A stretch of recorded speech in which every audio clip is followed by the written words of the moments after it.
What's up, everybody? Goal60 here for week 2 of the college football season for 2018.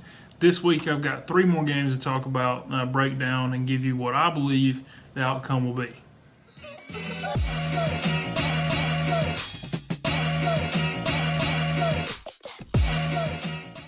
This first game I want to talk about is a SEC versus Big 12 matchup with Mississippi State going out to Kansas to play Kansas State. Now, currently this game, it has Mississippi State at minus 9.5 with an over-under of 54. This game does kick off right after game day ends at 12 noon Eastern time. So this is an early game for the day, which a lot of times, your underdogs play a lot higher during that game. Sometimes you have some blowouts here or there in those early morning games, but it's a little different for these players, especially the traveling team, to go out and get a big win that early in the morning. Now, because of things like that, it being an early morning kickoff, and also just how Kansas State has played at home traditionally, I give Kansas State a 2-point home field advantage. As far as projected stats, I have Mississippi State rushing around 175 yards, passing around 230 yards, and I have Kansas State rushing around 155 yards and passing for another 170. Now, keep in mind, Kansas State is trying to still figure out who their quarterback is going to be, and also Mississippi State is getting Nick Fitzgerald back for the first time this season. He was suspended last week for something he did back in March, and this will be the first time that he gets to play in live action. He was also hurt at the end of last season, if you remember that. So there's a lot of unknowns there, but I think he's going to bounce back in a big way this week. Now, both of these teams did play a lot lower ranked opponents than what they are.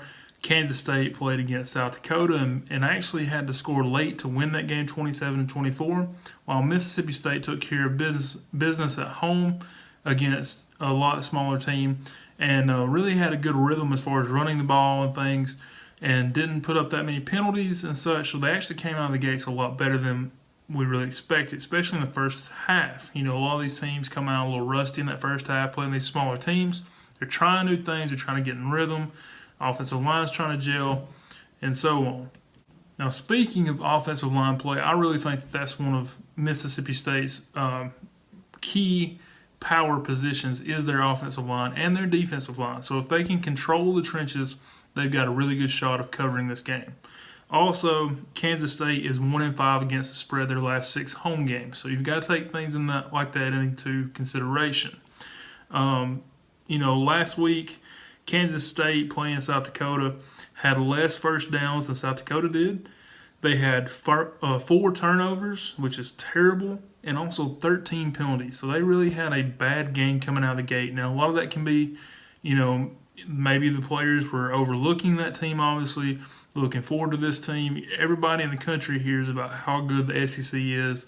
And so these teams that get a chance to play them and know they're going to get to play them, a lot of times have that chip on their shoulder, especially teams out like the Big 12 who got left out of the playoffs last year and things like that. They get a chance to beat up on an SEC team or at least get to play hard against one. They're going to take it. So they may have been overlooking South Dakota.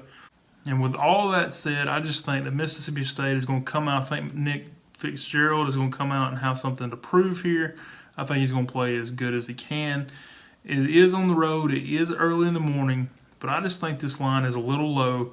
I like Mississippi State minus the 9.5. And even with that chalk, it's a square play. And actually, all of my plays this week are going to be considered square if you're a true, handicapper. But that's all right. It's only square if it loses. If it wins, it was the right direction to go. Now, this next game we want to talk about is actually a conference game that starts at 3:30 Eastern Time in the Big Ten, and that is Ohio State and Rutgers. Now, last week, Rutgers had probably in recent memory one of their best showings coming out of the gate against Texas State. And I know Texas State is nothing impressive at all, but how many times have we seen Rutgers in the last few years put up 35 points against anybody? And so, maybe they got a little bit of rhythm, playing a little bit better on offense, get a little bit of confidence going with them. Last week against Texas State, they had 23 first downs for 423 total yards and did score 35. Ohio State last week played Oregon State, where they had 721 yards and scored 77 points. So obviously Ohio State has a little bit of growth on defense to achieve, but also on offense, they've got everything clicking so far. Now this week, as far as my projected stats, I have 140 yards rushing and passing for Rutgers, and I have 275 yards rushing for Ohio State, with them throwing for another 290. I think that offense is clicking. Over the last 4 years since Rutgers has been in the conference, Ohio State is 4-0 against them. You know, they're very good at home. I give them a 3-point home field advantage in Columbus, and they're lights out. They've shut out Rutgers the last 2 years. I don't think that's going to happen this year. I think Rutgers is actually going to put up some points. Right now, Ohio State is a 35-point favorite at home with an over-under of 63.5. And now that line has skyrocketed today as far as the total. And I still see value there as far as there's a lot of points going to be scored in this game, I believe. That line opened up around 59 on Sunday. It held around 60 until today and has bumped up quite a bit. So definitely some money coming in on the over in this game. Now let me just give you some trends that I found and really, backed up my decision in this play. Ohio State to the over is 9-3 their last 12 games overall. The over is 7-2 their last 9 home games. Ohio State to the over is 8-2 their last 10 following a straight up win, and also they're 8-1 the last 9 as a favorite of 10.5 or more points. So Ohio State traditionally is putting up, or at least recently, is putting up a lot of points. I don't see that stopping this weekend, and I actually think that they can score a lot by themselves with a 35-point, as a 35-point favorite by themselves. They're expected to at least hit 5 touchdowns, if not more. I think they'll definitely hit more, and I also think Rutgers is actually going to be able to put up some points as well. Not too many. I'm not saying that Rutgers is going to come out and put up 40 points. I just think that if they can get 14 or maybe even 20 points on the board with whatever Ohio State does, I think this game goes over. And I still think there's value in that 63.5, even as we speak. Now, this line is going to probably go up a little bit further as the week goes on. You'll also see it may be Friday night, it may be early Saturday morning. There's going to be some money come on the under.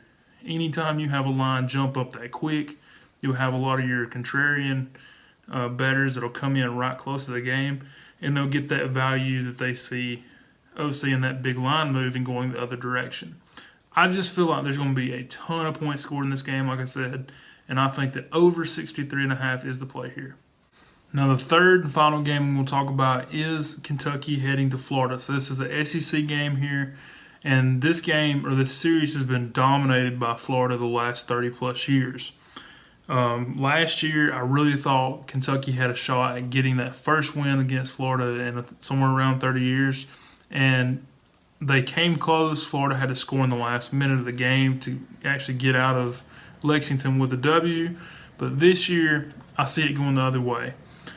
Right now, Florida is a 13.5-point favorite with a total of around 50.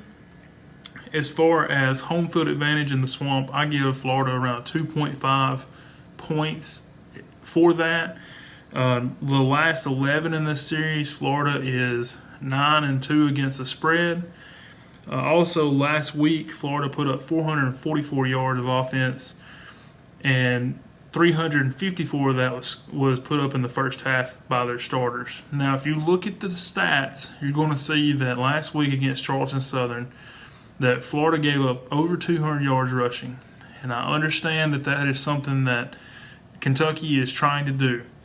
The difference is Charleston Southern is a triple option team, and just like Georgia Tech, they're going to get their yards simply by default by always pounding the ball. If you sit there and you only throw for 2 yards like Charleston Southern did, that means you're running the ball over and over and over and over. You're going to get stats literally by just keep doing it. If you run, say, 50 plays and you gain 2 yards of play and all you do is run the ball, well, then your rushing stats are going to show at least 100 yards rushing. And they're probably going to get more than that. I don't think that actually shows what Florida can do on defense. I don't think that actually is an accurate, view of how they're going to do. As far as projected stats, I have Kentucky rushing for around 145 yards. I think they have a little bit more balanced attack than what Charleston Southern did against Florida. But also, they definitely have a lot better talent than what Charleston Southern did. So I think they do have around 145 yards rushing. I think they throw it somewhere around 150 to 160 yards, so a very balanced offense. But I have Florida rushing for 185 yards and passing for 215 yards. Also, you got to take into account that last week against Central Michigan, Kentucky came out very flat. And in the second half, they really ran away with that game and won it 35-10, I believe was the final in that game. Or it's 35-20, excuse me. They also have 4 turnovers in that game. So that's something that they've got to clean up. That's not something that you can clean up in 1 week, I don't believe. I think that's going to continue. It may get better at it, but they're still going to turn the ball over a little bit. Also, just looking at some stats here, this is as far as the coaches. Stoops against the spread. There's 4 major stats here that stood out to me as far as their coach. 28-34 against the spread for away games. 41-46 as an underdog. 28-32 off of a win. And 49-56 versus conference. So he has losing records in all 4 of those categories. Kentucky is 1-5 against the spread their last 6 conference games. 0-4 their last 4 following straight up wins, and 9-20 their last 29 games as an underdog of 10.5 or more. Now this line has seen some action on Kentucky, bringing it from 14.5 down to 13.5 over the last couple days, and that's all music to my ears, because once you pass that, one of those key numbers of 14, you really start to see a little bit of value. Now, of course, if you can wait a little bit longer, and if there's, if it keeps heading that direction, even better. I just feel like Florida still has some things that they want to do. They want to set that tone. Dan Mullen wants to keep that energy up. The offense looked very good to me, in my opinion. Of course, they've got things to work on. They've got a brand new system in there, but I just feel like Florida is going to keep this streak alive. And I think they actually cover that 13.5 points. And so minus 13 on UF is the way to go here, in my opinion. So you've heard all 3 games. You now know why I said that they were going to be square games.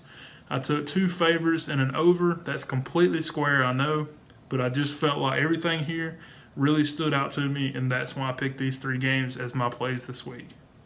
Now, last week as the DGen moneyline, heavy underdog, whatever you want to call it, last week I picked Troy, and they obviously did not come out to play. We were tied twice in that game, once when it was 0-0 and hadn't kicked off, and then again right after the first touchdown, it was 7-7 once again. After that, it was all Boise State. Like I said, these are just for fun. This is picking a long shot moneyline parlay or moneyline pick and hoping that they can get something done. And you're always getting plus money with this. And this week, we don't pick that big of an underdog, but I do see some value here, and it is in Arizona State at home, plus 205 on the money line. Now, right now, they're around a 6 to 6.5 point underdog, and that means that under a touchdown, obviously, somebody feels like they could win this game outright, or at least play a very close game. I think that they have a shot, and therefore we're going to pull the trigger and go with Arizona State on a long shot money line play at plus 205. Now, just to recap the 3 official plays that I'm going with this week, we've got Mississippi State on the road minus 9.5. We've got Florida at home minus 13.5. And we've got Ohio State and Rutgers over the 63.5 for the 3 plays this week. The DGen money line play this week is Arizona State plus the 205. That's all I have this week. Fade, follow, or pass. Please, good luck this week. Have a good time. Love college football is back. Obviously, heading into week 2, we start to see a little bit more about teams as they settle into what they're going to be for the rest of the year. And also, join me for Sunday at 10 a.m. Eastern Time for the live stream recap that I do every Sunday throughout the season. So have a good time, enjoy some football, and good luck. Thanks for watching. 60% of the time, it works every time.